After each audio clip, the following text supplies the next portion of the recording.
nos panélistes sont tous des entrepreneurs qui ont participé à l'émission Dans l'œil du dragon, la toute dernière saison qui a circulé. Donc, il y a tous ce point commun-là ensemble, mais ce qui les distingue, c'est vraiment le chemin qu'ils ont parcouru pour se rendre là. Puis en fait, c'est à ça qu'on s'intéresse. On les a vus à la télé, on sait qu'ils ont participé à la même chose, mais comment ils se sont rendus là? Est-ce qu'ils ont suivi genre la même recette pour arriver à ce point-là de leur parcours entrepreneurial? Scoop, non, c'est pas ça. Mais c'est ça qu'on veut jaser un petit peu. On veut voir, justement, c'est quoi les différents chemins, les différentes avenues, les différentes ressources qu'ont utilisé les outils. Donc, on va jaser ça avec eux dans la prochaine heure. Vous allez voir, ça va être une discussion pas tant que ça cadrée. J'ai des questions, évidemment, mais on veut vraiment les entendre réagir, discuter, échanger, être d'accord, pas d'accord. Donc, vous me suivez là-dedans, la gang, ça va? Super! Donc, je présente mon premier panéliste. Il s'agit d'Olivier Marcoux, fondateur de Bromont Campervan. Donc, entreprise fait la location de fourgonnettes électriques aménagées et destinées au voyage. Salut, Olivier. Oui, ton micro est en son et est en dessous de toi. Yes. Ma deuxième panéliste, Geneviève Comeau, est directrice générale des Filles Fatouches. Les Filles Fatouches, c'est une entreprise à mission sociale qui souhaite offrir aux nouvelles arrivantes syriennes une occasion d'emploi, d'intégration. Et il propose des produits du Moyen-Orient. Voilà. Salut Geneviève. Et notre troisième et dernier panéliste, je vais nommer Sébastien Fizet, cofondateur de distribution Boba, les premiers thé au perles prêts à boire faits avec infusion de vrai thé et billes de vrai jus.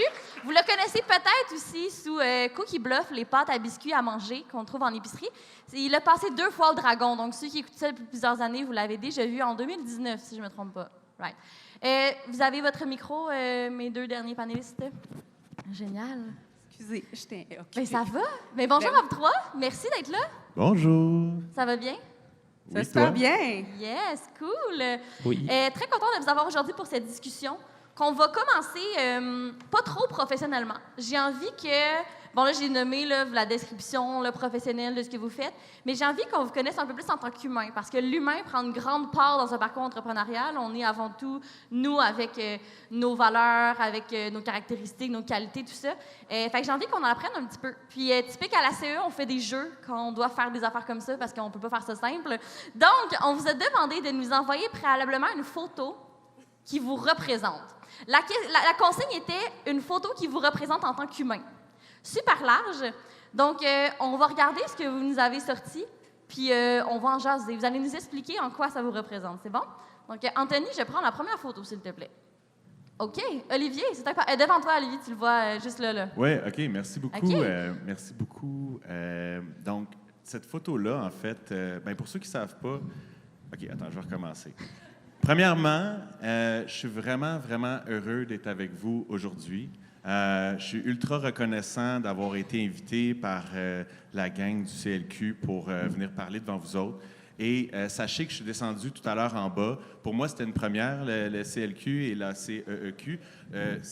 Donc, juste pour que vous sachiez, j'ai vu plein de monde avec le feu dans les yeux. C'est vraiment, vraiment agréable de pouvoir partager cette fougue-là. Donc, en d'entrée de jeu, merci de nous avoir accueillis. C'est vraiment, vraiment le fun. Merci d'être allé voir les jeunes. C'est hyper de vos kiosques. Bravo, la gang.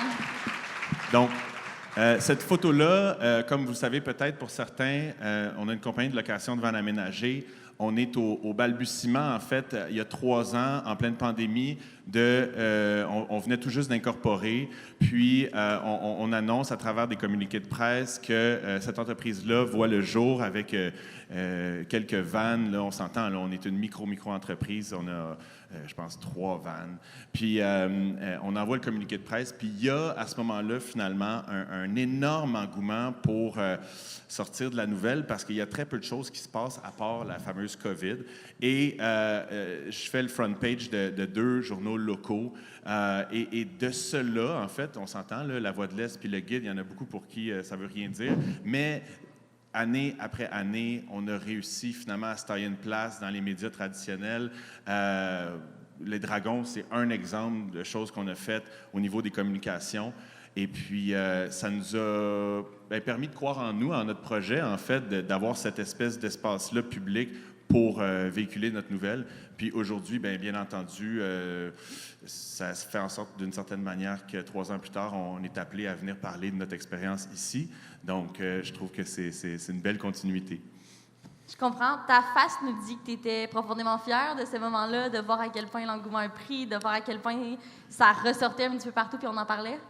Oui, bien, c'est sûr que, admettons que tu voulais payer pour ces 2 front pages-là, ça te coûte pas mal comme, I guess, La Voix de l'Est, au moins un 10-15, puis Guide, moins cher, mais ceci étant, c'est un journal vraiment local.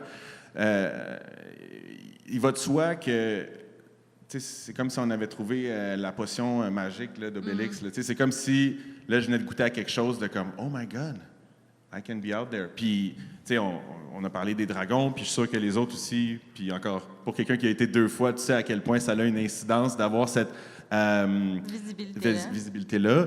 Dans notre cas, je veux dire, il y avait plein de monde qui nous ont, si tu veux, donné une petite tape dans le dos. À partir de ce moment-là, le lendemain matin, j'avais des appels de partout à travers la communauté qui me disaient « Ah ouais, justement, j'ai une vanne. » ou tu sais. Puis c'est que ça crée bien plus que juste la micro-entreprise. Ça crée « Ah, OK, comme là, le monde nous connaisse. OK? » Puis cette notoriété-là, finalement, nous amène à plein de choses, en fait. C'est juste on a plein de clients, par exemple, qui viennent de l'international, mais ils ont toujours un cousin, en fait, au Québec, qui ont entendu parler de nous d'une manière ou d'une autre, puis ils nous réfèrent directement. C'est la raison principale pour laquelle, entre autres, on passe à travers aucun intermédiaire, puis toutes nos vannes sont bookées depuis 3 ans. C'est à travers ces éléments-là de notoriété, de présence dans les médias. Ouais. J'adore. Très cool de voir la fierté dans ton visage. J'adore ça. Prochaine photo, Anthony, s'il te plaît. Geneviève. Ça, c'est une photo d'archive que tu as sortie des albums de ta mère, genre. Ça se peut-tu? Vous attendiez pas à ça, hein? Écoute, ça démontre que j'ai pas beaucoup d'orgueil. Non, écoutez, j'ai fait mon bal de finissant ici, dans cette salle. Mon il y a Dieu, 23 ans. Sources. Le stage était là, j'étais assis là, à la table 18 à peu près. Ça me représente énormément, cette photo-là, côté humain, parce que ça démontre je suis très extravertie, j'aime être excentrique, créative. C'est aussi, je ne vous surprendrai pas en vous disant que j'avais organisé le bal de finissant parce que je ne voulais pas être déçue. Donc, meilleure façon, c'est de l'organiser soi-même. C'est de s'impliquer, exactement. Et puis, côté entrepreneur, c'est là où j'ai appris une de mes plus grandes leçons que j'utilise à tous les jours dans la vie. Si tu fais confiance aux gens, mais que tu ne leur donnes pas un bon brief, ben tu gères des catastrophes. Fait que c'est ça qui est arrivé avec mes cheveux et mon maquillage. J'adore ça. Sébastien, il reste toi? Moi, ma photo est poche un peu, là, mais... Anthony, ouais? Dis-moi, t'es où là-dedans? Je suis pas dedans, mais c'était pas dans la consigne. On m'avait dit que j'étais pas obligé d'être dedans. Je sais, c'était une attrape. Mais non, c'est vraiment correct. Mais qu'est-ce qui t'a amené à nous montrer ça? C'est que quand on m'a demandé de partager une photo, je me suis mis à regarder justement dans les années avant que je lance ma première entreprise, Cookie Bluff. Puis, je suis tombé sur cette photo-là qui représente bien ma vie d'aujourd'hui, mais aussi le moment qui a changé ma vie. Ça a été mon premier voyage où je suis allé visiter un cookie dough shop à New York. Fait que c'est là que mes yeux se sont pétillés, puis j'ai dit « Hey, je vais me lancer, puis je vais faire de la pâte à biscuits ». Fait que ce voyage-là a changé ma vie, puis aujourd'hui, on voyage énormément. On voyage 4 à 6 mois par année, puis ça m'a vraiment rappelé un beau souvenir, puis ça me représente vraiment bien, puis ça représente un tournant dans la personne que j'étais aussi. Fait que pour ça, je trouvais ça intéressant de partager ça. J'adore ça, le jeune entrepreneur qui a finalement eu son idée, puis qui a dit « Ça y est, c'est là-dedans que je m'en vais ». J'étais pas vraiment entrepreneur, j'étais plus broke, mais... mais tu sais, des fois, la ligne est mince, là, entre les deux. Ouais, à ce moment-là, j'étais comme dans une mauvaise... C'était pas dans une super bonne situation en plus, tu sais, c'était comme... On vivait pas le rêve entrepreneurial, là. C'était comme... on veut lancer un projet, on trouve un peu d'argent pour aller à New York, on y va, puis on avait juste un rêve, là, tu sais, c'est tout ce qu'on avait. Mais là, ça a été le début de quelque chose, là. C'est quelque chose de grand. J'adore ça. Merci d'avoir partagé des petites bribes de vos albums photos avec nous. J'embarque avec ma première question qui s'adresse à tous, fait que vous aurez le droit d'y aller popcorn, de réagir comme on vous semble. Est-ce que vous vous reconnaissez dans l'appellation entrepreneur? 100%. OK. Pourquoi? À quel moment tu t'es dit que tu étais devenu entrepreneur? mais je le suis. J'ai toujours été entreprenante. Donc, le bal de finissant, c'est un exemple, mais j'ai des exemples encore plus jeunes. J'ai toujours eu des idées, puis je voulais les faire à ma manière, puis je voulais pas attendre que les autres le fassent pour moi. Donc, j'ai toujours entrepris, j'ai toujours organisé mes parties de fête, organisé les amis dans la rue. C'est sûr, plus jeune, ça pouvait créer des conflits, là, tu sais, j'étais un peu germaine, mais en vieillissant... J'étais à l'école, j'ai décidé de faire une technique plutôt que 2 ans de cégep parce que je voulais que ça soit plus concret. Je suis arrivée à l'université et l'université, ça allait pas assez vite pour moi. Je voulais avoir les 2 pieds sur le terrain. Ensuite, j'ai commencé à travailler et tout de suite, je suis devenue intrapreneur. Donc, je pense que on l'a, la fibre entrepreneur. Fait que pour toi, c'est pas un poste, c'est pas un titre que tu acquiers rendu à un certain niveau, c'est un état d'être, ça fait partie de ta personnalité finalement. Absolument. Les gars, vous en pensez quoi de ça? Est-ce que vous êtes d'accord? Est-ce que pour vous, vous avez une autre vision de la chose? Moi, ma mère a été entrepreneur. Elle avait 14 magasins. Dans le temps, c'était les magasins. Il n'y avait pas d'Amazon, il n'y avait pas de vente en ligne, vraiment. Donc, c'était très partout à travers le Québec. Puis, elle me disait souvent, « Ah, Olivier, toi, tu es entrepreneur. » Puis, tu sais, tes parents, ils disent ça. Tu es comme, « Ouais, c'est ça. » là, comme... OK, tu sais ce que je suis, évidemment, là, tu sais, ou ce que je devrais être. Et donc, longtemps, en fait, j'ai eu comme cette espèce de conflit-là à travailler pour des boîtes que je n'étais pas heureux, en fait, puis à faire des choses qui me plaisaient moins, où est-ce que je me faisais moi-même moins confiance, mais que j'avais plus une attitude de carriériste en sortant de l'université. Là, je voulais avoir des postes, puis je voulais avoir des titres, puis ça représentait pour moi une certaine fierté. Tout ça qui est un peu nocif aussi, là, ceux que ça concerne. Posez-vous la question pourquoi vous avez besoin de ça. Et de fil en aiguille, finalement, j'y ai été plus envers mes passions. Donc, tu sais, j'ai travaillé dans des domaines... le ski, par exemple, j'étais dans le domaine tech. Après ça, j'étais allé dans le ski où est-ce que j'étais responsable d'école de ski. Puis après ça, la dernière job que j'ai eue, en fait, c'était chez GoVan, pour ceux qui connaissent, qui est une boîte de création de contenu. Puis ils ont une grosse communauté, en fait, sur les différents médias. Et Julien, à qui appartient la boîte, m'avait engagé pour développer, finalement, tout le brand marketing, tout l'aspect, finalement, création d'alliances avec différents brands. Et il m'a fait 100% confiance. Et ça m'a permis de faire 100% confiance en mes aptitudes, en mes capacités, en tout ce que j'avais acquis avec le temps. Que tu aimes ou tu n'aimes pas ce que tu fais dans le job, tu n'as pas le choix d'apprendre. Tu sais. Puis, écoute, dans toutes les sphères d'activité, dans tous les domaines d'activité, que ce soit en tech, en aéronautique, en ci, en ça, j'ai toujours acquis plein de choses que là, j'ai pu mettre à bon escient. Et la COVID a frappé, mais avant ça, pendant 6 mois, j'avais travaillé pour le gars en question, Julien Govan. Vous irez voir son compte Insta, il est quand même assez cool. Là, j'ai fait comme, wow, OK, genre, je suis capable de livrer la marchandise au-delà des attentes, dans un domaine que j'aime. Et même que j'ai même pas besoin d'avoir de micromanagement ou quelqu'un qui me check, qui me souffle dans le dos. OK. Puis là, de fil en aiguille, on a déménagé à Bromont. Je ne sais pas si je vous ai perdu, mais en tout cas, on a déménagé à Bromont, puis en pleine COVID, et là, la fin de la PCU, puis là, il y avait un programme qui s'offrait, qui s'appelait Soutien aux travailleurs autonomes, pour ceux qui connaissent, qui te permet finalement de bâtir ton plan d'affaires accompagné d'un CLD. Donc, j'ai bâti un plan d'affaires de 60 pages avec mon idée de location de van aménagée, qui m'a permis finalement d'être appuyé d'une certaine manière pour finalement la suite des choses.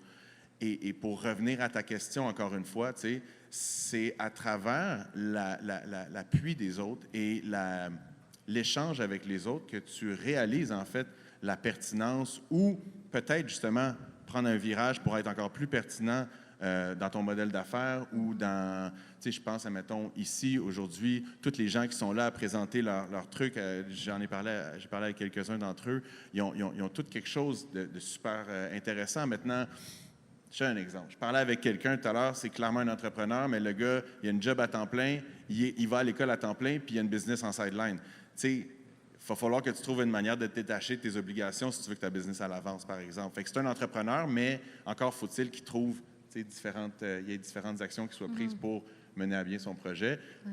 Puis dans mon cas, ben, il s'agissait d'avoir simplement confiance en ses moyens. C'est ça. Tu t'es rendu compte que tu avais une âme puis un potentiel d'entrepreneur quand tu as vécu une expérience qui t'a amené à concrètement le réaliser, à t'en rendre compte finalement. C'est comme si tu avais vu, OK, mon Dieu, je suis capable de faire ça. Mon Dieu, mais j'ai ça. Mais dans le fond, je peux faire ça. Oui. Puis je pense aussi que c'était très difficile de déterminer qu'est-ce que moi me passionnait. Puis je pense que pour tous les gens dans la salle ici, c'est bien cool là, d'avoir une entreprise de X, de Y, de Z, mais si fondamentalement ça ne vient pas te chercher, il y a de fortes chances en fait qu'après le honeymoon phase là, qui va durer X mois, années, tu veux la vendre là, parce que tu es comme tanné finalement de ce défi-là. Fait que ça, c'est mon impression. Puis vous n'êtes pas obligé de la partager, mais présentement, en fait, même si ça a été dur les premières années, j'ai pas le goût de la laisser partir. C'est comme mon troisième kid. Je veux dire, comme j'ai le goût de continuer à la faire persévérer. Ça n'empêche pas qu'elle va peut-être devenir passive un jour, puis je vais pouvoir me donner d'autres activités, d'autres options. Mais l'aspect de passion est super, super important. Bien, écoute, on fait sortir les gens de leur zone de confort, on fait vivre le Québec différemment au niveau des touristes étrangers. Je veux dire, il y a plein de belles valeurs qui viennent me rechercher, qui me donnent le goût de continuer. Le jour où c'est plus le cas, ben peut-être qu'effectivement, il y aura une vente. Un petit virage, Sébastien, t'en penses quoi? Est-ce que tu es d'accord avec tes collègues? Oui et non, dans le sens que moi, je commence à trouver que le terme entrepreneur, c'est rendu trop large. C'est rendu trop... tout le monde veut être entrepreneur. Là, sur Tinder, maintenant, c'est #entrepreneur. Là, c'est comme... non, mais dans le sens que moi, je pense que j'ai été vraiment un hustler avant d'être un entrepreneur, dans le sens que quand j'étais plus jeune, j'achetais des PlayStation, je revendais. Ça n'existait même pas pour moi, l'entrepreneuriat. J'avais pas la chance, comme les gens ici, de connaître ça, l'entrepreneuriat. Ça n'existait même pas. Il n'y avait personne d'entrepreneur dans ma famille. Moi, tu avais le choix. Tu allais à l'école ou tu travaillais au McDonald's. Tu n'avais pas d'autre option. Puis moi, dans l'éducation que j'ai eue, c'était comme, si tu veux faire de l'argent un jour, il faut aller à l'université. C'était comme ça. Puis je ne suis pas si vieux que ça non plus, mais ça reste que il n'y a pas si longtemps encore, l'entrepreneuriat, on en parle depuis 4-5 ans, que c'est de plus en plus mis de l'avant. Fait que j'ai pas appris à travers le terme entrepreneurial. Moi, j'ai juste appris que, hey, si tu vends quelque chose plus cher que tu l'as payé, ben tu vas faire de l'argent avec. C'est niaiseux, mais c'est ça quand même, dans le sens que ça n'existait pas, tous ces termes-là. Puis aujourd'hui, je trouve que tout le monde est rendu un peu entrepreneur, mais des vrais entrepreneurs, il n'y en a pas tant que ça. Tu sais, les gens qui ont ça en eux, les gens qui vont se lever à peu importe l'heure, qui vont faire ce qui doit être fait n'importe quand, qui vont mettre tout en priorité dans leur vie pour réussir, ben c'est ça un vrai entrepreneur pour moi, je pense. Puis le terme entrepreneur devait être seulement utilisé pour ces gens-là, selon moi. OK. Je trouve ça intéressant. Il y a comme un mix entre... sans l'interpeller des gens. Je trouve ça intéressant. On dirait que vraiment, vous mettez beaucoup en opposition l'espèce de trait de personnalité versus l'espèce de le poste là, que tu obtiens au moment où tu fondes quelque chose, où tu démarres quelque chose. On voit quand même beaucoup de distinctions dans ces deux éléments-là. Dans ce que vous dites, tu as comme levé ta main, Olivier. Mais en fait, c'est tellement drôle. Il parle de PlayStation, puis c'est comme... Moi, mettons, j'étais un passionné de bike, de ski, puis effectivement, je revendais des petits vélos. Je trouvais ça sur Marketplace. Puis là, après ça, j'ai fignolais, je les arrangeais, puis là, j'y revendais un petit peu. Mais c'était le fun, je veux dire, il y avait quelque chose de trippant là-dedans. Puis quand tu dis te lever, je veux dire, tu te lèves pas de reculons parce que tu as une vision, tu comprends-tu? Puis si c'est pas clair, non pas si c'est pas clair, mais c'est intrinsèque en dedans de toi que tu sais que l'énergie que tu dépenses présentement est à bon escient. Right? Non? Bien, c'est difficile d'être un entrepreneur sans vision et sans mission. Parce que c'est ça qui fait que tu te lèves à tous les matins. Parce que quand tu es entrepreneur, tu peux juste regarder devant. C'est quoi votre mission, vous autres? Fait que j'y arrive. non, mais pour vrai. Bien, juste de même, genre. Oui, c'est ça. Donc, j'ai été très entrepreneur. J'ai travaillé pendant 15 ans en communication et marketing et j'étais très entrepreneur dans l'agence où j'étais. Et un jour, j'ai eu à faire une recherche sur le B Corp. Donc, c'est une certification pour des entreprises responsables, donc qui s'inscrivent dans le développement durable. Mais là, le développement durable, c'est pas juste de recycler, de réutiliser. C'est beaucoup plus large que ça. Et c'est en faisant des recherches là-dessus que j'ai compris que les entreprises pouvaient avoir un impact dans leur communauté, mais un impact beaucoup plus grand que ce qu'on pense, et même des fois plus grand que le gouvernement. Donc, pour moi, à partir de ce moment-là, ça a été clair qu'un entrepreneur, une entreprise, c'est un acteur de changement. Donc, moi, je cherchais un projet d'entrepreneuriat. Je gardais les yeux ouverts, puis comme on dit des fois, on lance ça dans le ciel et ça tombe sur nous. Et puis, j'ai une amie de la famille qui m'a approchée en me parlant de... On était en 2017, OK? C'est la guerre en Syrie qui bat son plein. À tous les jours aux nouvelles, on entend parler des Syriens qui arrivent, puis là, on donne des manteaux d'hiver, une passe d'autobus, puis là, bien, bienvenue au Canada. Chance.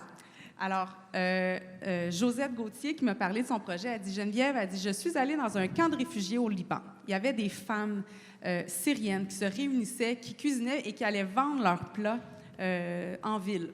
J'ai goût de partir ça à Montréal parce que donner de l'emploi, c'est vraiment la meilleure façon d'aider quelqu'un. Parce que donner de l'emploi, tu sors la personne de l'isolement, elle se fait des amis au travail, elle est poussée à découvrir sa ville. Ensuite, elle gagne de l'argent, donc elle gagne en dépendance. Puis là, évidemment, ici, je parle des femmes. Donc, nous, les filles Fatouches, notre mission principale, c'est de donner de l'emploi à des femmes réfugiées syriennes. Et chaque femme syrienne sait cuisiner. Et là, on parle d'une cuisine millénaire qui est transmise de mère, de grand-mère, de mère et de fille depuis des générations. Donc, nous, au départ, on a fait une offre d'emploi. Et les deux seuls critères qu'on demandait, c'était que les femmes savent cuisiner et elles avaient le statut de réfugié. Donc, depuis 5 ans, c'est plus de 30 femmes qui ont passé chez les filles Fatouches, qui, grâce à nous, elles ont écrit leur première ligne sur leur CV au Canada. Donc, il y en a qui sont devenus des... Merci.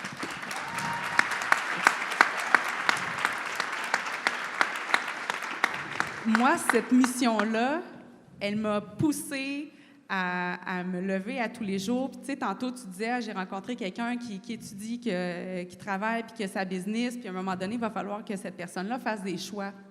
Mais j'ai fait tout ça, en plus d'avoir 2 enfants en bas âge, au début des filles Fatouches. Puis, il y a un matin, je me suis levée, je suis allée au travail. J'ai dit à mon boss, j'ai dit, je démissionne, je pars mon entreprise. Le soir, j'ai dit à mon chum, j'ai démissionné. J'espère que ça va être correct. Mais lui, tu l'as pas démissionné, là. Non, lui, non, j'avais besoin de lui. On le remercie d'ailleurs s'il nous écoute. Mais j'avais une vision, j'avais une mission. Puis, j'étais en feu, là. J'étais une entrepreneur, qui est motivée par l'entrepreneuriat, puis en plus, j'allais avoir un impact dans la vie des gens. Puis pas juste dans la vie des gens qu'on engageait, mais aussi dans la vie de nos clients, des gens avec qui on allait travailler, parce que on a aussi la mission de créer des ponts entre les cultures, parce que c'est bien d'accueillir les gens, c'est bien de leur donner de l'emploi, mais s'il n'y a pas de lien qui se fait entre les cultures, on ne devient pas une communauté. Et là, nous, on a le meilleur outil pour piquer la curiosité des gens, c'est la nourriture. Et en plus, la nourriture syrienne, c'est tellement bon. Il n'y a personne qui ne peut pas aimer ça. Alors, par la nourriture, on rencontre l'autre. On rencontre la culture syrienne. On ouvre la discussion. Donc, quoi de mieux que de se donner une mission pour se partir en entrepreneuriat? Ça t'a quand même amené. Il faut savoir que Geneviève, tu as travaillé, corrige-moi si je me trompe, 14 ans en agence avant. Oui.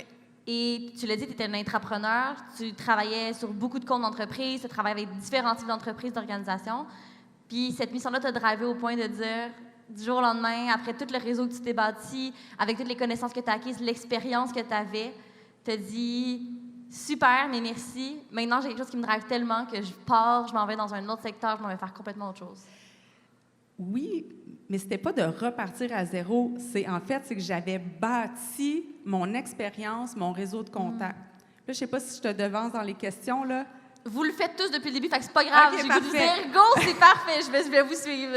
Mais du moment que je suis partie de chez Bob, il n'y a pas personne qui a été fâché du move que j'ai fait. Il y avait juste du monde qui voulait m'encourager. Donc, mon premier client, ça a été mon ancien patron. Mes premiers partenaires, collaborateurs, ça a été des anciens clients. Ouais. Donc, tout le monde voulait embarquer dans ce parcours-là. Puis après, c'était pas une surprise pour personne. Je pense que si vous êtes ici, vous avez dû vous démarquer dans votre entourage par votre drive, votre façon d'agir, d'entreprendre les projets. Donc, les gens qui sont autour de nous, ils veulent juste nous supporter parce qu'ils ont confiance en nous, parce qu'ils savent que si on a une idée en tête, on va aller jusqu'au bout.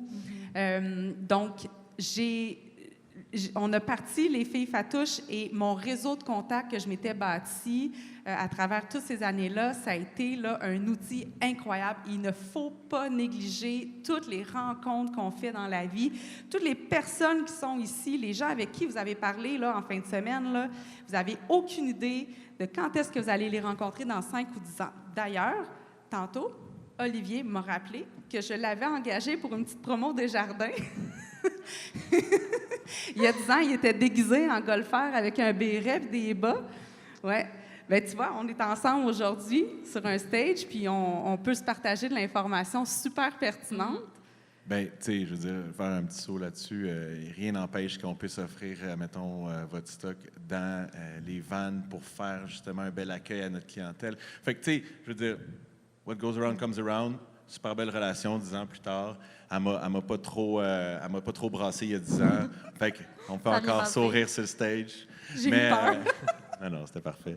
Mais ceci étant dit, merci pour ton partage en passant parce que c'est ça qui vient, je pense, chercher le monde ici, right? Comme la mission, la raison pourquoi vous êtes là. Puis Mathieu, tout à l'heure, je te voyais faire ça de même. Sébastien. Excuse-moi. Mais oui, prends la POC, Sébastien, parce que Ah, j'ai senti tantôt, je dirais que j'ai vu lever ton micro plein de fois. Non, fait du tout. J'étais passionné par... Puis c'est parce que je trouvais ça vraiment noble, dans le fond, ta cause, parce que moi, je me disais, bah ouais, c'est pas ça pantoute, mon enfant. Fait que je me disais, mais c'est parce que, tu sais, la vérité, là, tu sais, je trouve ça vraiment inspirant que ton parcours, toi, a été venu par une cause. Dans le fond, tu sais, avais quelque chose à cœur, puis ça l'a fait que là, ça a développé ton leadership. Puis ça a développé ton envie de créer une entreprise, tout ça. Tu sais, moi, mettons, ma mission, ma vraie mission personnelle dans la vie, il y a toujours eu 2 choses. Je devais être fier de ce que je vendais. J'avais jamais personne qui pourrait me dire « Hey, tes produits, c'est de la cochonnerie. » Puis deuxièmement, c'était de faire le plus d'argent possible.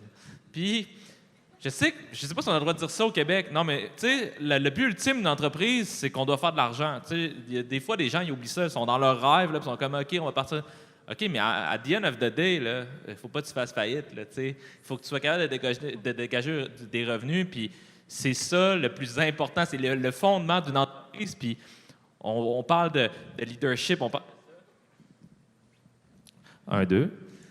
On parle de tout ce que ça prend pour réussir en affaires, puis tout ce que ça prend pour être un grand entrepreneur. Mais ce que ça prend, c'est avoir une business qui est rentable. C'est comme la première chose. Puis je trouve qu'on n'en parle jamais. C'est vrai, on n'en parle jamais parce que c'est tabou l'argent, c'est tabou la façon de voir les chiffres dans la vie. Puis, tu sais, moi, quand j'ai pas peur, quand il y a des gens qui viennent parler avec moi de share mes chiffres, de share où on s'en va, parce que c'est comme ça qu'on va builder. Puis, faut pas être tabou avec ça. Puis, des fois, il y a des passes qui sont plus rough. Puis, tout le monde a déjà passé en entrepreneuriat des bouts où on est déficitaire. Puis, il y a beaucoup de fake dans l'entrepreneuriat. Puis, tu sais, si vous saviez le nombre d'entreprises avec lesquelles j'ai parlé au cours de mon parcours, puis des gens, je leur disais, « Hey, comment ça va? » Tu vas leur demander sur 10 ans, là, ça va toujours bien. Il n'y a jamais...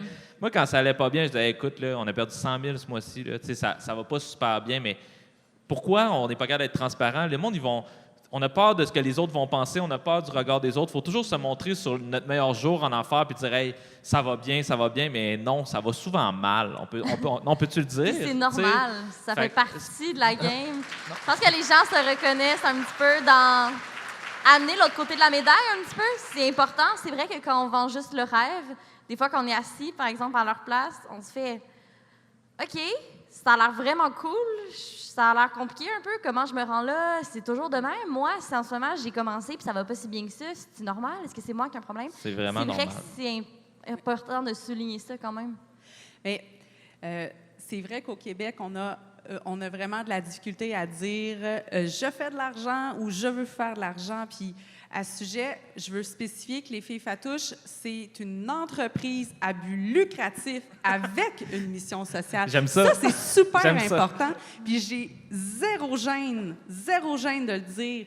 Parce que oui, à la fin, je veux en faire de l'argent. Puis la réalité, là, c'est que si on était un OBNL, j'aurais probablement un plus gros salaire que ce que j'ai en ce moment.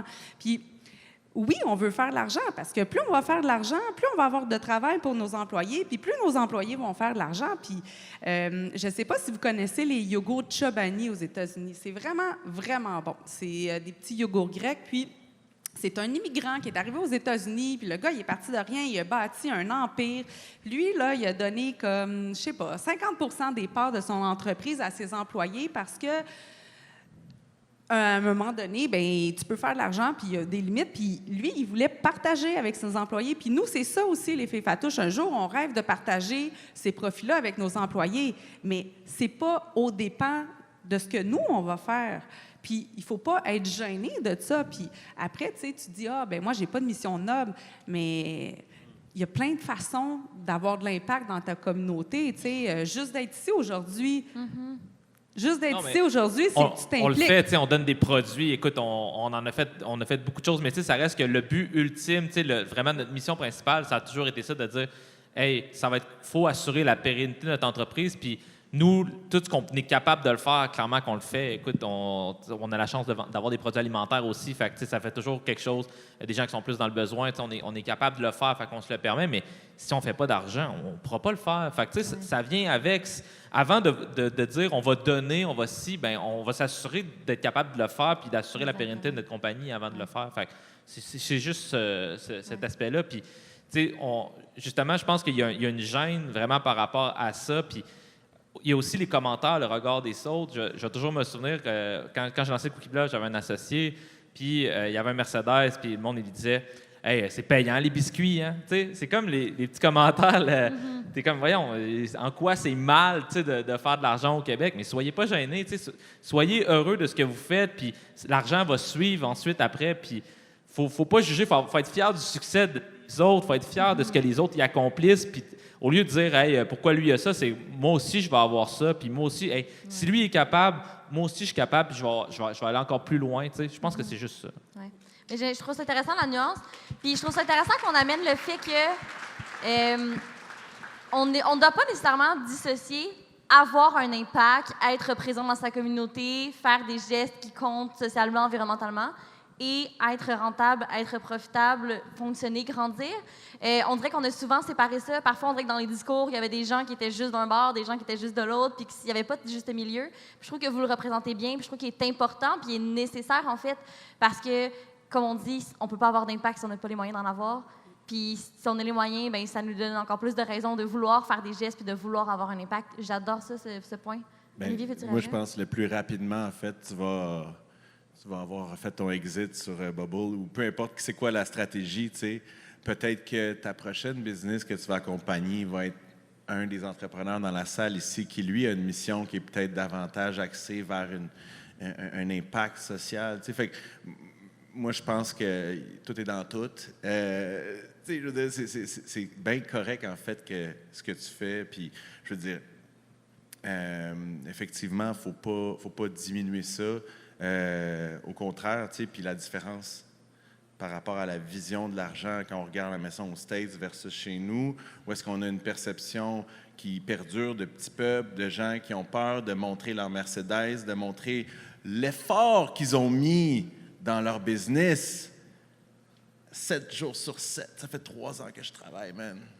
Mais je suis pas en train de me plaindre, là. Je suis juste en train de te dire, toi, là, à 35 heures semaine, admettons, t'en mets-tu autant d'énergie, tu sais? Puis si ça te satisfait, great for you. Je suis vraiment content d'avoir du monde avec qui, je veux dire, tout le monde n'a pas besoin d'être entrepreneur, loin de là, tu sais. Puis Faudrait pas. je pense que ça deviendrait un peu un casse-tête. Mais Ça, c'était la première chose que je pensais par vos discussions. Juste une petite dernière affaire, tu sais, par rapport, mettons, à comment on s'affiche, puis quand ça va mal, puis tout ça. Vous avez eu un petit cours sur LinkedIn, je pense, j'ai entendu dire, 35 d'entre eux, 35 dans la gang, ils ont eu ça hier. Tu sais, première chose, avant de quitter la salle, si vous pourriez nous ajouter les 3, LinkedIn, Insta, tout ça, ça serait vraiment, vraiment cool. Moi, j'aurais pas la chance, je pense pas vous autres non plus, d'interagir avec toute cette belle gang-là. Il y a plein de monde avec qui j'aurais sans doute voulu parler. Donc, n'hésitez pas à nous ajouter pour qu'on ait la chance de peut-être continuer la discussion suite à ça. Dernière chose, c'est partager des choses qui sont vraies versus sur LinkedIn, justement, il y a beaucoup, beaucoup de monde qui on a ci, on a ça, on a ci. Hey man, on ne veut pas savoir là, à quel point ta vie est belle, on veut savoir ce qui est vrai. Puis souvent, les choses qui vont être le plus repartagées, likées, commentées, c'est des choses qui viennent toucher les gens. Ce que tu as parlé tout à l'heure de ta mission, moi, ça m'a touché, sincèrement. La mienne, elle t'a pas touché.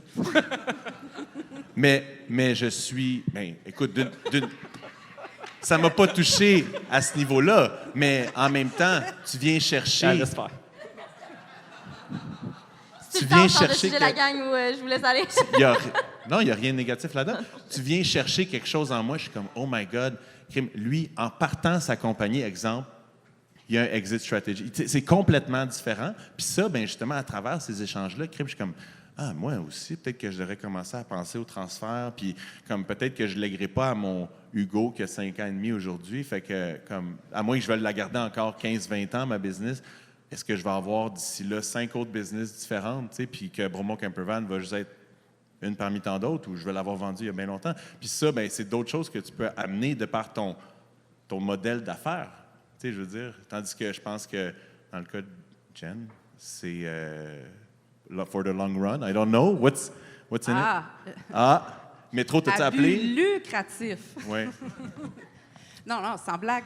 C'est sûr que il y a un côté de moi aussi où je me suis créé une job. Puis je me suis créé une job où j'étais maître de la façon dont j'allais travailler. Puis là, je vais parler aux filles qui sont ici, mais c'est sûr que, tu sais, de se partir une entreprise avec des jeunes enfants, j'étais très carriériste avant. J'étais la première arrivée au bureau, la dernière partie. Je travaillais les fins de semaine. Mon chum et moi, on soupait à 9 h. Quand il a fallu qu'on soupe à 5h30, là, on ne comprenait plus rien. Tu sais, c'est parce qu'on avait des jeunes enfants. Puis j'avais le goût d'être une femme de carrière, puis j'avais le goût d'être une bonne mère. Puis la façon de pouvoir faire ces deux-là, pour moi, c'était de le faire à ma façon.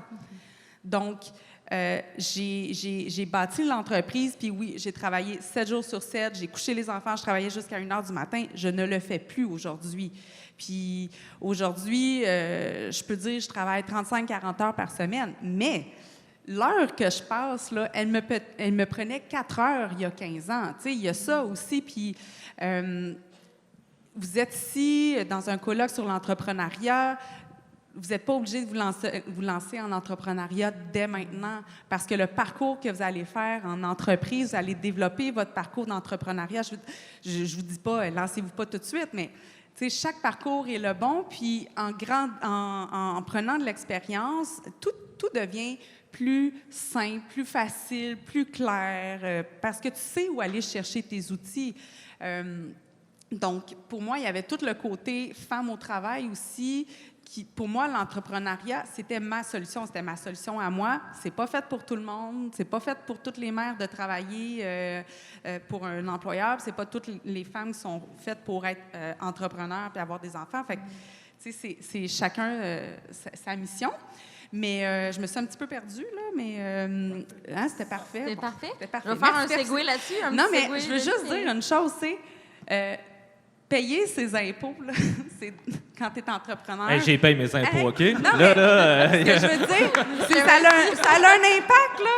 Ça a un impact. Puis, tu sais, l'économie, elle est basée sur les entrepreneurs. Puis, moi, je les connais pas, toutes les statistiques, là.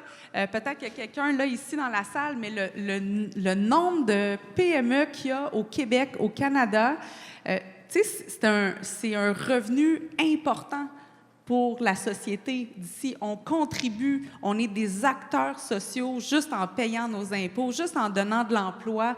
Donc, ça aussi, c'est important. Puis, il faut être fier de ça. On est des bâtisseurs. Donc, le Québec, là, les baby boomers sont tous, ils étaient tous, ils travaillaient beaucoup, soit pour le gouvernement ou sont tous devenus entrepreneurs, mais en fait, c'est des travailleurs autonomes. Aujourd'hui, on travaille, on a des idées, on se lance en affaires et on se lance dans la communauté d'affaires aussi. Puis ce que tu as dit sur la transparence, je pense qu'on est une nouvelle génération d'entrepreneurs qui prônent beaucoup la transparence. Puis moi, j'aime ça. Moi aussi, je suis capable de dire, puis comment ça va? Ça va pas bien. Ça va pas bien, j'ai pas d'argent, faut que je paye mes employés, faut que je paye mes fournisseurs. C'est pas que je ne vends pas. C'est pas parce que je vends pas mes produits, mais tu sais, si moi, il faut que j'achète mon produit, puis dans le fond, mon client, il me paye dans 6 mois, dans 9 mois, je fais quoi entre les deux? Ouais. Mais ça, c'est des problèmes qu'on gère au quotidien et il y a juste des entrepreneurs qui peuvent me réconforter là-dedans, me donner des conseils, puis j'apprécie vraiment, vraiment ça. Puis dans la communauté entrepreneuriale, elle est vraiment impressionnante et tellement pleine de ressources. Puis juste tantôt, avant, on a été comme 45 minutes ensemble, puis en 5 minutes, on peut se donner 10 conseils. Mais moi, je parlais surtout de ça par rapport à la transparence parce qu'à un moment donné, moi, ça m'angoissait au début parce que Cookie Bluff, ça a été une entreprise qui était virale complètement. Ça a été l'enfer. Puis à un moment donné, on a connu une certaine décroissance. Puis on dirait que j'étais tout seul sur la planète qui avait vécu une décroissance dans son histoire. On dirait que j'étais tout seul. Je parlais au monde, c'était « Ah ouais, là, je vais faire le trip. » Puis, tu sais, j'étais comme « Voyons. » Puis là, à un moment donné, ça m'angoissait. Puis quand j'ai fini par rencontrer des gens vrais, puis des gens qui disaient « Ben non, voyons, ça arrive à tout le monde. Puis, tu sais, on va faire une stratégie, on va arriver à ça. » Ben là, à un moment donné, tu fais « Tu sais, c'est un relâchement, puis tu te dis, OK, dans le fond, il faut que je m'éloigne du fake entrepreneurship. Puis aujourd'hui, c'est pour ça que j'ai pas peur de dire n'importe quoi à n'importe qui, parce que tu sais jamais, peut-être que tu vas changer son parcours puis dire, hey, ce que tu vis là, je l'ai déjà vécu, puis regarde où ce que je suis aujourd'hui, malgré ce que j'ai vécu, tu sais. Au lieu de dire tout le temps, ah, moi, ça a toujours bien été, ça va toujours bien, puis garde, pour te sauver à la face à un moment donné, mais je pense que tu vas aider pas mal plus ton prochain si tu es capable d'être vrai avec les gens.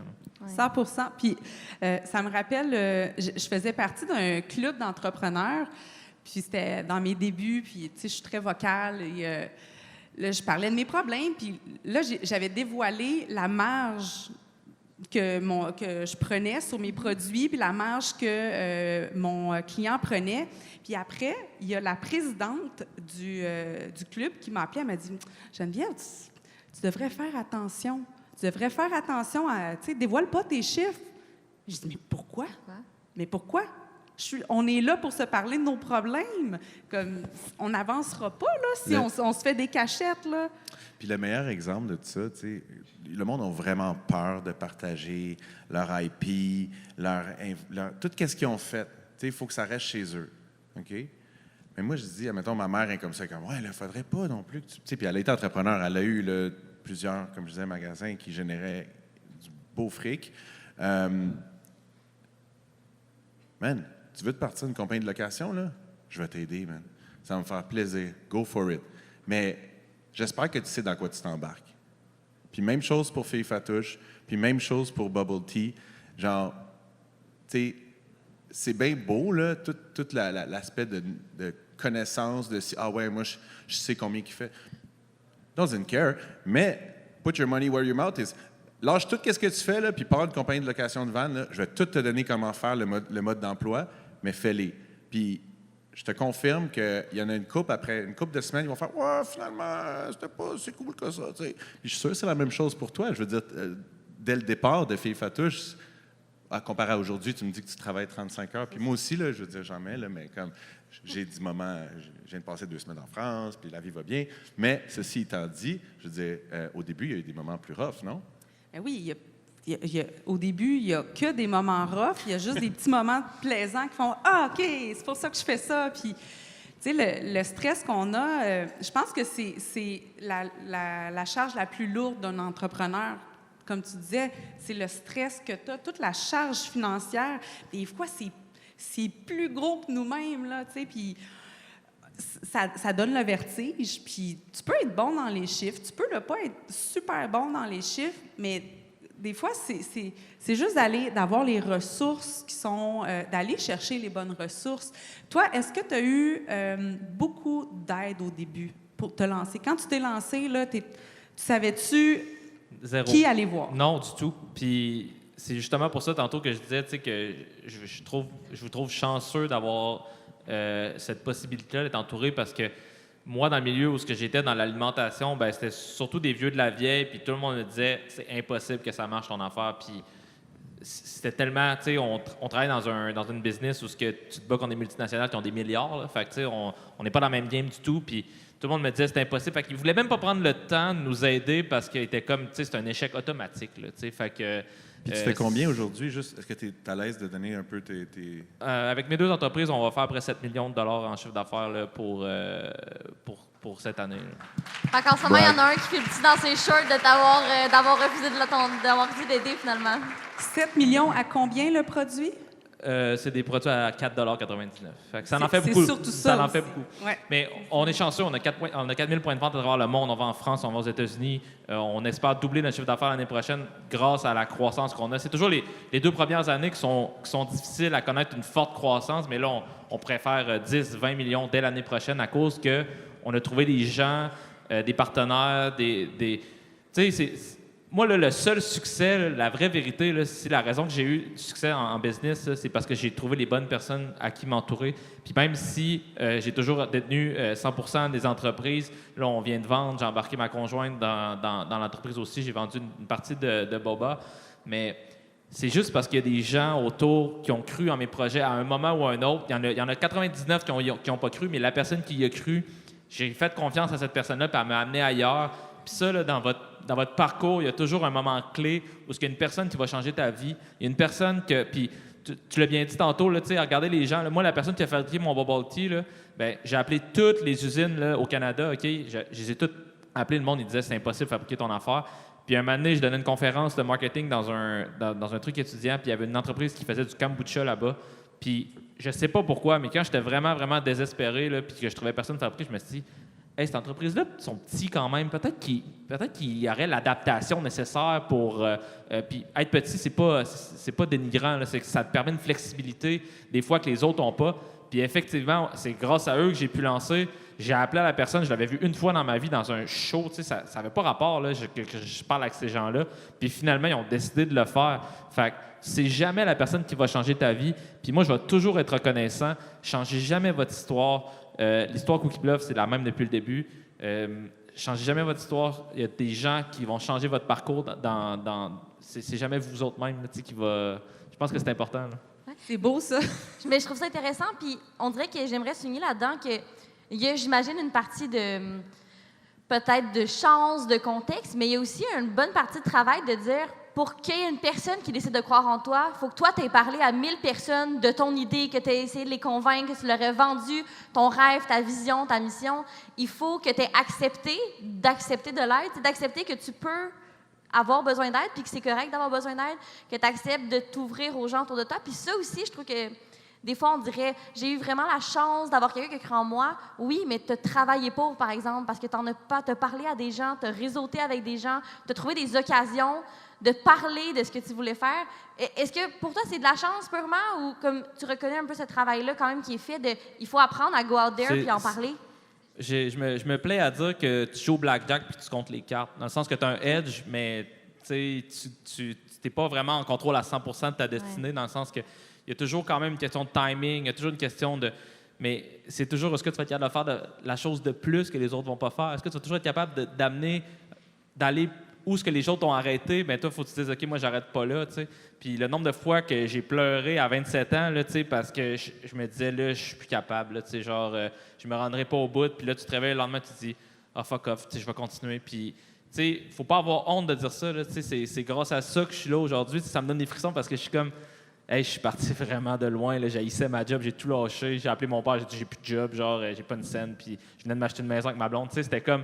Puis aujourd'hui, on mène une vie de rêve, tu sais, c'est fou dans le sens que c'est c'est marquant. Là. C'est comme, genre, t'es à New York là, avec ta blonde à manger un hamburger, puis t'es comme genre, hey, on va faire de la pâte à biscuits, t'es tout naïf, t'es comme, c'est un rêve de fucké, là, on va faire de la pâte à biscuits, tu sais, c'est comme, c'est quand même hurluberlu comme idée, puis je comprends tous les gens qui ont ri de nous au début, puis je leur en veux même pas, dans le sens que je suis comme, regarde, c'est vrai que c'est un peu fou comme idée, mais la personne qui a cru en moi aujourd'hui, ben, elle m'a amené ailleurs, mais moi aussi, je l'ai amené ailleurs, puis tu sais jamais, tu sais, le nombre d'entrepreneurs qui m'approchent, puis je les aide, puis des fois, c'est vrai que le business model ne fait pas tant de sens, puis tout ça, mais je donne tout le temps que j'ai pour les aider parce que peut-être que ces gens-là, un jour, ils vont être là pour moi aussi. On ne sait jamais. Tu sais, il y a tu savais le nombre d'entreprises qui ont ri de moi, puis qu'aujourd'hui, ils m'appellent, ils sont comme « Ah, on pourrait faire telle affaire ensemble. » Moi, j'ai une méchante bonne mémoire, là. Fait que j'ai pas de pitié pour ça, malheureusement, dans le sens que ceux-là qui sont là pour moi, des fois, il y a du monde qui sont arrivés, ils m'ont offert des prix moins chers, mais je suis comme « Ouais, mais tu sais, cette personne-là, elle a cru en moi au début, puis le meilleur conseil que je peux vous donner aujourd'hui, là, c'est soyez fidèles envers les gens qui ont été là pour vous au début. Abandonnez pas ces principes-là, c'est tellement précieux. Moi, j'ai des partenaires que j'ai depuis le début. Puis des fois, on se dit, on préfère un peu plus d'argent pour aller ailleurs, mais n'oubliez pas ceux-là qui ont été là pour vous. C'est vraiment important. 100% d'accord avec toi. Ouais. Puis, je suis certaine aussi que toutes les personnes qui t'ont dit non t'ont rendu plus fort. Parce que moi, toutes les fois où je me suis fait dire non, je me suis fait appeler petite fille. Hey, ces personnes-là, là, j'ai pris une photo, je me suis dit, regarde-moi bien, on va s'en reparler dans 5 ans. Oui, puis, tu sais, une anecdote, après notre passage au Dragon, il y a un producteur qui est un peu dans ma catégorie qui a fait une vidéo sur Facebook pour nous bâcher sur les internets. Puis, vraiment, cette personne-là, la vidéo, elle doit être encore sur Facebook. En tout cas, vous pouvez aller la voir. Mais cette personne-là, en fait, elle voulait faire de la publicité sur notre dos. Et moi, j'ai pris le téléphone, je l'ai appelé, pas répondu. J'ai répondu sur les réseaux sociaux. La réponse est encore là. Bien, cette personne-là, elle m'a rappelé 1 mois plus tard pour m'offrir de faire du co-packaging pour nous. Oh! Donc, la personne, elle voulait travailler avec nous parce qu'elle a compris qu'elle pouvait faire un gros chiffre d'affaires en travaillant avec nous, mais elle nous a bâché 1 mois plus tôt sur les réseaux sociaux. Fait que, tu sais, il y a du monde qui voit pas où est-ce que tu t'en vas, qui croit pas en toi ou qui veulent faire du profit sur ton dos, mais au final, c'est tout le temps... nos chemins finissent tout le temps par se recroiser, donc... C'est vrai quand tu dis reste fidèle à toi. C'est petit le milieu de l'entrepreneuriat. C'est super petit le milieu de l'entrepreneuriat au Québec. Chaque milieu a sa petite communauté. Nous, l'agroalimentaire, en fait, c'est pas si petit, mais on est petit puis on se bat contre des multinationales. Tu sais, toi, dans la location, c'est un autre monde. Ben non, ça me fait plaisir. Mais c'est super important. Puis c'est les collaborateurs qui vont te rendre plus fort aussi. Donc, aujourd'hui, faites du maillage parce que dans 2 semaines, dans 1 mois, dans 1 an, vous allez avoir un flash, vous allez avoir une idée, puis vous allez avoir, tu sais, votre panier d'outils, de contacts, il s'agrandit à chaque fois que vous vous rencontrez. Puis, tu sais, je veux juste faire un petit peu de pouce. Moi aussi, après 1 an, je voulais tout laisser tomber, là. Puis, finalement, avec 2 kids, c'était comme ton 3e bébé, t'es comme, hey, j'en ai déjà 2, là, c'est assez. Finalement, on a persévéré. On est chanceux d'être une entreprise saisonnière, davantage. Là, on tombe sur le 12 mois par année cette année.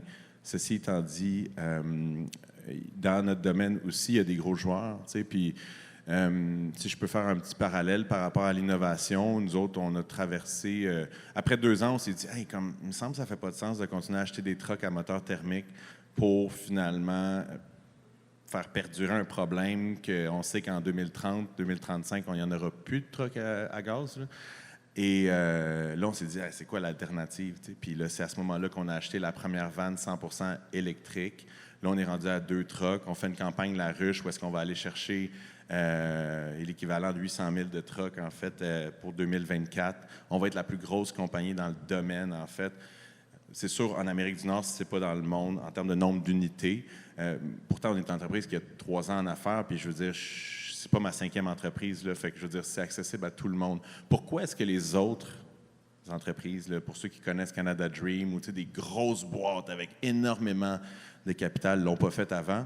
I don't know, ils ont plein de contraintes. Tout à l'heure, tu parlais de flexibilité quand tu étais un petit, c'est exactement ça. C'est que présentement, vous avez les méninges qui grouillent, vous êtes entouré de gens avec plein de potentiel à monter quelque chose qui est original, qui sort du lot, puis qui fait en sorte que vous allez générer des revenus. Je voulais aussi faire parce que je la garde depuis tout à l'heure, il y a plein de partenaires en bas, OK? Quand il dit en bas, il dit la foire, la gang. Je parle mettons, du CAE, Centre d'aide aux entreprises. Je parle de la ruche. Je parle de, finalement, chacun d'entre eux. Puis, je vous confirme, là, pour avoir été à votre place, par exemple, il y a 10-15 ans, quand j'étais zéro dans ma tête d'entrepreneur, de voir ça comme juste une perte de temps, par exemple, ça, c'était ma perception. Là. Là, dans ma tête, j'étais comme « I know what I'm doing, je sais ce que je fais, puis j'ai pas besoin d'aide de personne ». Allez voir qu'est-ce qu'ils peuvent vous amener à faire, parce que ce que Jen disait tout à l'heure, que vous allez devoir être mis en relation avec plein d'autres mondes avant d'arriver à quelque chose, bien, ces gens-là, de par leur programme, de par leur coffre à outils, que ce soit des formations, du mentorat, du ci, du ça, vont vous amener finalement à échanger avec du monde qui ont 10 km d'avance et qui veulent vous aider. Et je pense que c'est vraiment pertinent de juste aller prendre les cartes, de dire « Hey, qu'est-ce que vous faites, vous autres, au CAE? » Nous autres, admettons, on a des prêts avec le CAE, par exemple, qui nous ont permis de croître la business dans une période où est-ce qu'il n'y a personne qui voulait nous prêter, tu sais. Puis si c'était pas de ça, si c'était pas de ces gens-là qui sont venus nous voir dans notre garage, de dire « Hey, crime, c'est donc meilleur ce que vous faites, on va vous prêter X nombre de centaines de milliers de dollars. » Bien, on ne serait pas du tout où est-ce qu'on en est aujourd'hui à essayer de mettre le Québec sur la map comme une plaque innovante en tourisme durable, où est-ce qu'il y a des gens qui parlent de nous à CNN Travel, en France, ainsi de suite. Donc, tu sais, ça part de là, finalement. C'est pour ça que vous allez devoir aller leur parler tout à l'heure. Mais ça fait beaucoup de sens, puis on en a parlé un petit peu là, en briefing. Tu as participé, toi, à énormément de concours, tu es allé voir énormément d'organismes pour essayer de prendre plein d'opportunités, finalement, d'avoir des leviers de plus pour avancer. Ce qui est vraiment super important, ça rejoint beaucoup le point de réseautage, tantôt Geneviève, que tu amenais, toutes ces connexions-là qui sont importantes, même quand tu penses pas que tu en as besoin, quand tu n'es pas sûr, quand... Tu sais, tantôt Sébastien te dit, moi au début, je savais pas là, qui pouvait m'aider. Je me sentais un peu tout seul, j'étais comme, ben go, on essaye. Puis avec le temps, tu as découvert qu'il y a plein de gens, oui, des gens que tu croises, mais il existe aussi plein de ressources qui peuvent aider puis qui peuvent t'amener aussi à des endroits où... à prendre une autre marche de plus que tu savais pas qu'il était possible. OK. Je voudrais répondre à ça, mais je voulais savoir, y a-t-il du monde qui ont des questions? Parce qu'il y avait une séance de questions. Elle s'en vient. Il reste du temps, je vous jure. On y va juste après. OK. Fait en gros, je voulais juste dire par rapport à l'aide, je vais faire un comparable juste pour que ça soit très clair. OK? Je reviens de 2 semaines en France où est-ce qu'on regardait l'éventualité de pouvoir exporter notre modèle d'affaires outre-mer. Puis, il y a genre 0 aide là-bas. Là. Ça n'a juste pas de bon sens. Là.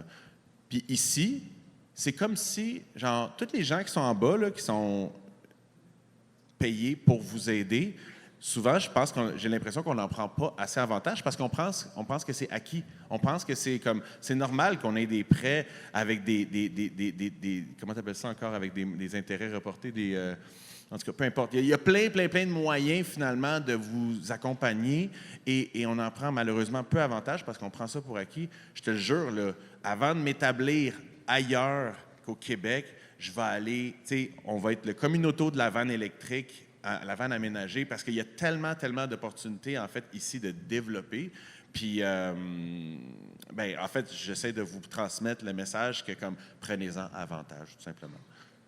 J'avoue que ça... Tout à fait. Puis tu as parlé aussi du Québec comme marché. Puis... bien, pour nous, le marché hors Québec, c'est dans nos plans.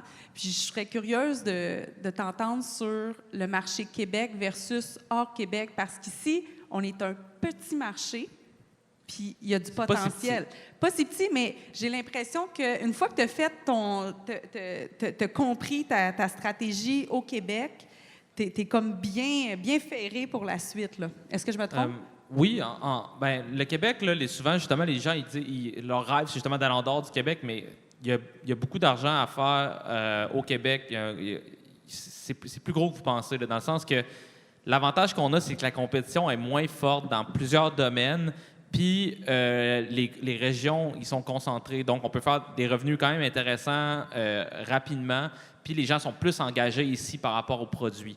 Donc, quand on lance un produit ici, on a toujours un succès incroyable. Puis là, quand tu te mets à être bien établi ici, oui, tu sors à l'extérieur, mais tu te rends compte que c'est tough parce que là, tu sors un produit puis il y en a déjà 20 comme le tien. Tu sais, c'est tellement une dynamique différente. Puis là, que tu sois Sébastien Fizette du Québec, là, eux autres, ils n'en ont rien à foutre. Là, fait que, qu'est-ce qui fait ton produit? Il performe comment? Là, tu te fais poser des questions que tu t'es jamais fait poser avant. Puis là, ça t'amène à avoir une introspection vraiment différente. Puis il y a beaucoup de grosses business québécoises qui ont échoué en dehors du Québec, lamentablement, parce qu'ils se disaient ça va être comme le Québec, tout ça, mais chaque province, chaque État aux États-Unis ont une mentalité différente, consomment différemment. La France, c'est complètement différent. Eux autres, c'est tout le temps le prix. Ils sont chialeux un peu, les Français. Là, fait que, On en a 3-4 dans la salle, on les salue. Ben là, oui. fait que c'est toujours... C'est juste que la mentalité est vraiment différente. Il faut s'adapter à ces mentalités-là. Puis des fois, on n'est pas prêt à ça. On n'est pas prêt à se dire, OK, là, le produit que j'avais imaginé, que je vends au Québec, ben il faut peut-être que je l'imagine différemment pour ailleurs. Fait que ça, c'est une réflexion qu'il faut vraiment arriver à faire. Puis nous, on est chanceux parce qu'on a eu beaucoup de succès naturel aux États-Unis. On n'a fait aucune publicité du seul. Le produit, il se vend seul sur les tablettes, mais on fait partie du 1 %. La réalité, c'est que c'est ça. Fait il faut vraiment réussir à bâtir sa stratégie différemment, à lire, ne pas hésiter à lire et à consulter c'est quoi le marché qu'on vend. Fait c'est juste de bien se préparer puis ne pas penser que ça va être comme le Québec. Bon conseil, c'est noté. Je vais prendre le fait qu'il y a un respire de pause pour vous arrêter. J'adore, vous avez passé pour l'entièreté de mes questions sans que j'aie à dire une phrase. Vous êtes merveilleux, vous êtes interviewé tout seul, mais on va effectivement garder un petit peu de temps pour les questions des gens. Vous avez dit plein de choses super intéressantes, vous avez ressorti plein de super bons points qui, je crois, ont interpellé les gens. Est-ce qu'il y en a qui aimeraient profiter du genre 4 minutes et demie qui me reste pour poser une question? Levez la main, je venais vous voir. Il y avait, la première 20 était là-bas. Samuel va courir à travers la salle pour se rendre à vous. Première question. C'est ici. J'espère que vous allez bien. Je me demandais, je sais que chacun d'entre vous, vous avez répondu à un besoin qui était inexistant dans votre domaine. Comment vous avez eu l'idée de partir une compagnie sur un besoin qu'il n'y avait pas? Comment vous avez trouvé le besoin? Bien, simplement, en fait, je voyais mal léguer mon entreprise avec 200 trucks à moteur thermique dans 20 ans à mes kids. Simplement. Fait que j'ai fait comme ça n'a pas de sens. Il n'y a pas d'avenir. Qu'est-ce que je peux faire pour transiter, puis ultimement être un pionnier pour avoir, comme je l'ai dit plus tôt, toute la notoriété qui venait avec. Puis là, on est tombé sur cette affaire-là. Est-ce que le moteur électrique est l'avenir?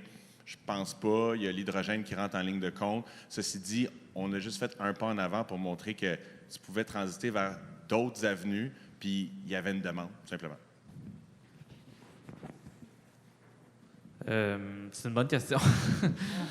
Non, mais c'est parce que je pense que ça vient naturellement, dans le sens que Mané, quand tu es fait pour quelque chose dans la vie, ça vient à toi indirectement. Puis c'est pas. Tu sais, je voulais pas faire de pâte à biscuits. Là. Quand j'étais enfant, mon rêve, c'était pas de faire de la pâte à biscuits. C'est que j'ai vu une vidéo, puis là, ça m'a fait. Tu sais, j'ai envie de manger ça ici. Puis là, par la bande, je me suis rendu compte que ça n'existait pas. Puis quand quelque chose n'existe pas, c'est que soit que c'est vraiment, vraiment tough à faire ou soit que c'est une mauvaise idée. Fait j'espère pour toi que c'est parce que c'est vraiment tough à faire. Puis nous, ça a été ça pour les bubble tea, ça a été ça pour la pâte à biscuits. Puis c'est comme ça, c'est que toujours te lancer. Aujourd'hui, je pense que la meilleure façon de se démarquer, c'est de se lancer dans un domaine où ce que les autres sont pas prêts à risquer parce que c'est trop difficile. Malheureusement, on est rendu là. Il y a beaucoup de gens qui sont entrepreneurs, il y a beaucoup de monde qui ont d'argent, qui sont capables de faire bien les affaires. Mais quand ça devient un peu complexe, souvent, ces gens-là, ils s'effacent. Fait que, ayez pas peur de vous ajouter cette complexité-là, puis vous allez avoir du succès. Merci. Donc, ma question, c'est en fait, vous avez dit comme quoi on devrait être passionné dans la vie puis que notre entreprise devrait aller nous chercher au fond. Mais justement, comment on fait pour trouver cette passion dans la vie?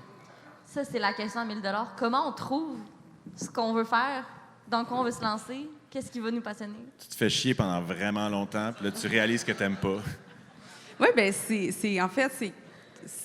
tu as la fibre entrepreneuriale, tu ouvres tes horizons, puis tu dis, là, en ce moment, je suis à la recherche d'une idée, puis comme toi, tu mangeais ton burger, puis tu as vu la pâte à biscuits, tu as dit « Hey, j'aime ça, moi, puis il n'y en a pas ici. » Moi, j'étais à la recherche d'une idée, puis il y a Josette qui est arrivée, qui m'a parlé de ce projet-là, puis j'ai dit « Ça, c'est bon, moi, je veux embarquer, puis je vais aller plus loin que ton idée. » Tu sais, c'est plate à dire, mais on dirait que c'est un petit peu le destin. Ça se force pas, mais on peut se force pas, être non. disposé Ouais, à mais- voir ça, par Mais exemple. c'est ça, exactement. Si tu ouvres tes horizons, c'est un peu comme quand tu dois choisir un métier, quand tu choisis ton domaine d'études, tu te dis, ben dans quoi je veux m'en aller? Tu commences à te poser des questions, tu ouvres tes horizons, tu fais des recherches, puis tu vas tomber dessus. Moi, je pense pas qu'on est obligé d'être passionné par ce que vous voulez faire. Vous avez besoin d'être passionné par le processus, pas nécessairement le produit. Moi, dans le fond, là, quand je me suis lancé en affaires, là, c'est juste parce que j'étais tellement malheureux dans ma vie que je me cherchais une porte de sortie, puis j'avais envie d'être accroché à quelque chose. Ça aurait pu être n'importe quoi. Puis là, ça a été la porte à biscuits. Puis le feu que j'avais pour réussir, c'était parce que je voulais plus être malheureux. Je voulais plus me sentir comme je me sentais. Puis avoir ce projet-là, ça me faisait vivre. Puis peu importe ce que vous avez comme projet, vous n'avez pas besoin de dire « Moi, la porte à biscuits, ça me passionne. » Non, c'est de vivre qui doit vous passionner. C'est de genre développer. C'est là que vous devez aller chercher la passion. Bien, on s'entend qu'être entrepreneur, si on veut être entrepreneur, c'est parce qu'on veut avoir le plein contrôle de notre destin. Je pense que ça part de ça. Puis, tu sais, juste pour compléter ce que je disais tout à l'heure, qui était un peu une joke, là, mais, tu sais, juste le fait que tu sois ici présentement, tu sais, c'est quoi tes intentions réelles?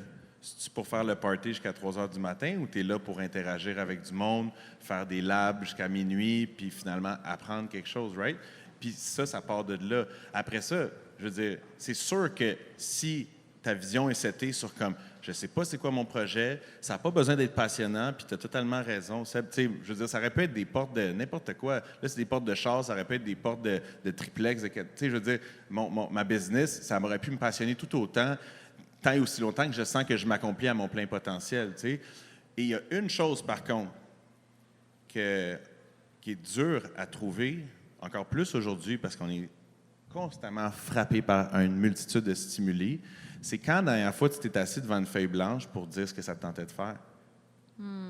Versus poser ton la Insta, versus tes devoirs, versus whatever ce que tu as à faire. Là.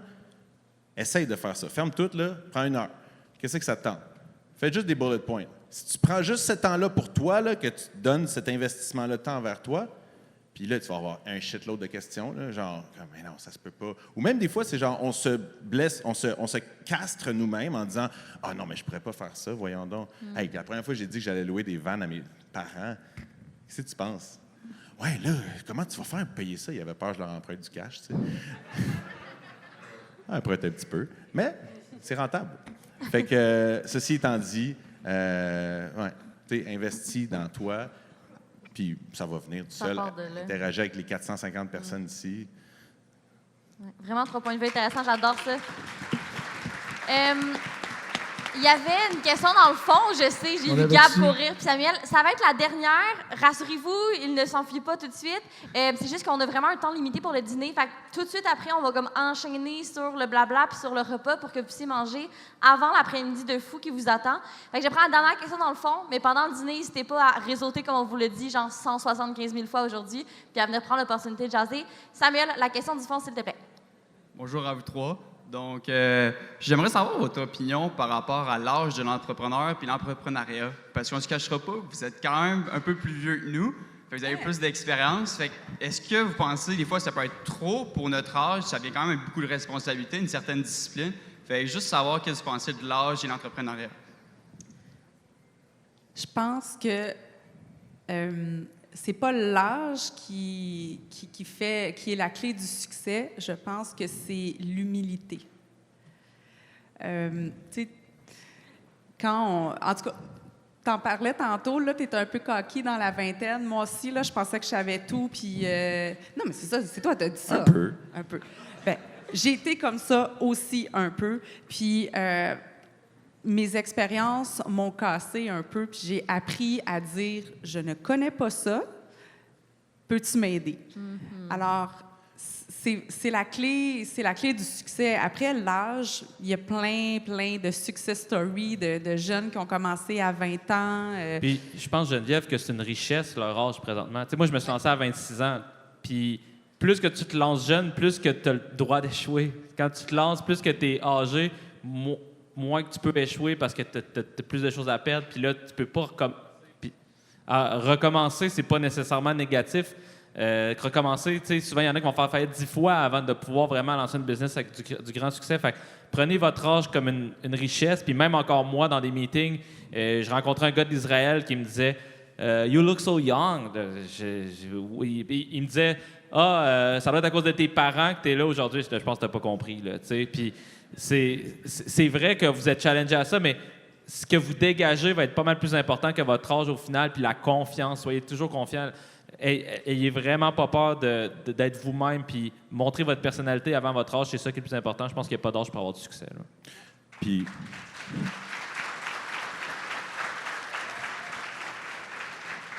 Tu as glissé un petit mot par rapport aux parents.